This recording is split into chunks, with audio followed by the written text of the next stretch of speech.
all in my lane. You ain't overlooked, so get out the way. I gave you the book, I gave you the game. The boy gotta cook, the boy got a flame, Serving in the kitchen like you need, no. Plenty pitching, whipping different flavors like a bistro. Kick it, dip it, flip it, keep it hunting like a seed, no. Switching, keep it pimping every single place that he go. I got it. Lathan got the flame, Lathan got the flame. Boy, you know the name, get up out the way. Lathan got the flame, Lathan got the flame. Stay up out the kitchen if you ain't the one that's whipping, huh? Hey, yo, Lathan, man, cook them boys up something real quick, man. What's going on, YouTube, and welcome back to my channel. Now today we got the most incredible chicken and dumplings, or southern style chicken and dumplings. So the first step you want to do is get your chicken together, and notice we're using bone-in chicken thighs. Now you can use breast, but through the cooking process they might get dry. So bone-in chicken thighs will give you the best chicken, and it'll keep it moist. And also buy this bone-in skin on. We're going to take the skin off ourselves. You see the skin there. And we're going to use that for another recipe later on. So freeze that, because we're going to use that for another recipe later on. But you get the biggest bang for your buck buying them bone-in skin on. They're a lot cheaper. All right, then we add in our mirepoix. We got a whole yellow onion, 3 stalks of celery, and then 3 carrots. And we're going to fill that up with a quart of chicken stock. So that's 4 cups of chicken stock. And then we're going to add in about 2 cups of water, just to make sure the water is above the chicken and mirepoix, because you want this stuff completely submerged for when you start cooking the chicken. So go ahead and get all that chicken stock in there. You see I'm using carton chicken stock. I'm using stuff you guys can get. So make sure once you get the carton chicken stock, you get reduced sodium or no sodium at all, because you want to be able to control your own salt levels. And then after you get that chicken stock in there, go ahead and cover it with some water. And then we're going to go ahead and season it up. So we got some dried thyme. Now you could use fresh thyme, but dried thyme is going to give you a big punch of flavor. And it's good for like long cooking. But dried thyme give you that strong thyme flavor. So that's why I use that. Then we season it with some all-purpose seasoning. You can use your favorite all-purpose seasoning. You know, I always use Lawry's, but it is what it is. And we add some Slap Your Mama just for a little kick, a little... you know, us in the South, we like that little kick, that little Cajun flair when it comes to certain recipes. And then you got your granulated garlic. You can add as much of this as you like. If you like the garlic flavor, if you don't add that much. But then we got some granulated onion going in as well. Very, very good flavors there. So it's just a pot of goodness already. And it ain't even started cooking yet. And then we got some sazons going in. And that's just for that color and that good strong umami taste that I like. But you can omit the sazons, but it'll just give you a beautiful color and some great flavor with it. If you haven't tried sazons, go ahead and try that. It got a little bit of MSG in there, but if you cool with that, you know, you can get down with it. I mean, it's a great season. All right, so we're going to go ahead and mix all of that in there and then get this thing onto the stove, and we're going to let it cook. Bring it up to a boil and then kind of cut it and cook it at medium heat until the chicken is done. I can't give you a time on that, but you'll know when the chicken is able to just shred off the bone. So when your chicken look like that, you know that chicken is ready. So once we get that chicken right there, we're going to go ahead and take the chicken out and put it aside, because remember, we still have the bone in this chicken and we got to debone it. So go ahead and take that out, or you can keep it in there. But I'm the type, if it's a meal that's supposed to be eaten with a spoon, I don't want to pick through it. So I always pick the bone out of it. All right. And to give us a little bit of creamy note, I'm going to add in a can of cream of chicken soup. Now, you can omit this part here, but it just gives you a rich chicken flavor. Also, some creamy notes on the back end. But we're going to add a slurry into this as well. But it's like a little cheat code to give you some good creamy chicken and dumplings. But like I said, it's up to you. You can omit that step, but I always add it in there just to give me some depth of flavor. All right, now we're going to get our dumplings ready. So we got a cup and a fourth of a cup of all-purpose flour.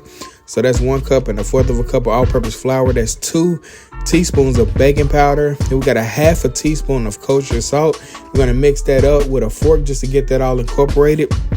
Then we got 2 tablespoons of unsalted sweet cream butter and a half a cup of whole milk. And then we're going to mix that in, and that's pretty much our dumplings there.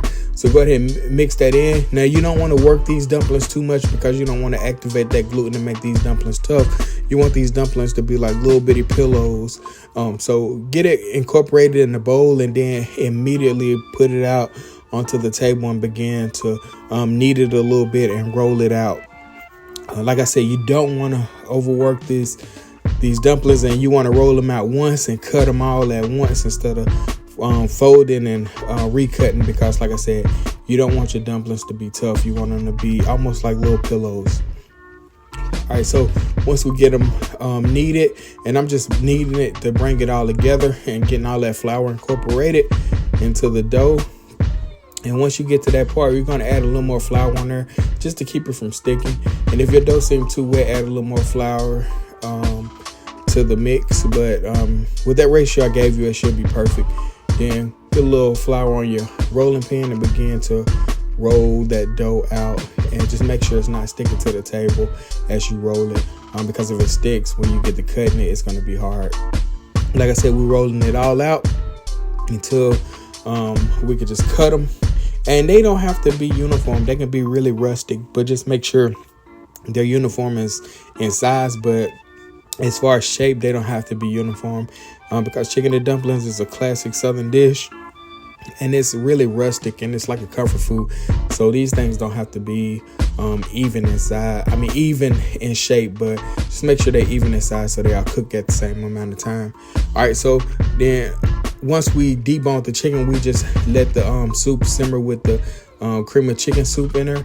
And then once we got the dumplings made up and cut, go ahead and add all the dumplings and cook them for about 15 minutes until they're ready.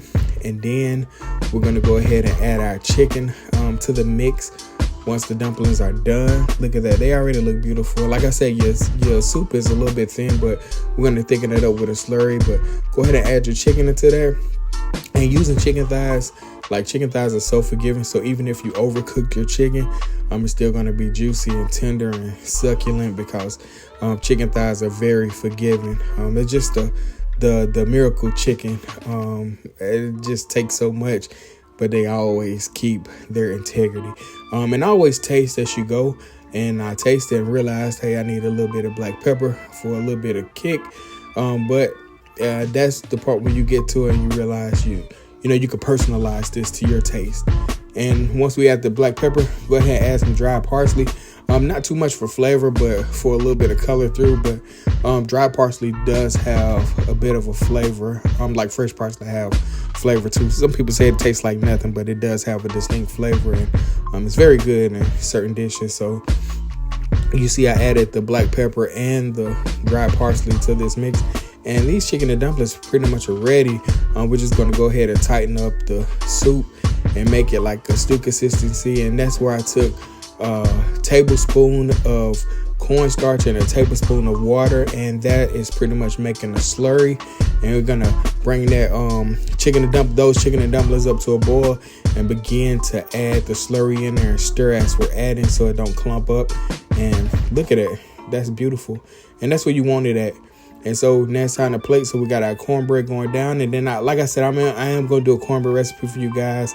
But you can use your cornbread of choice up until the end. But then going with as many ladlefuls of chicken and dumpling as you would like. Oh, my goodness. I wish you guys could smell this. It's so incredible. Like I said, these are the best Southern style chicken and dumplings you'll ever have, man. Look at that. And once you get all them chicken and dumplings in there, let it snow with that parsley. Because it's the winter time and it's snow outside, or wherever you at, it might be snow. If it's not, just imagine it was snow outside. And then there you have it, man. The most incredible chicken and dumpling, Southern style chicken and dumpling from the Bistro.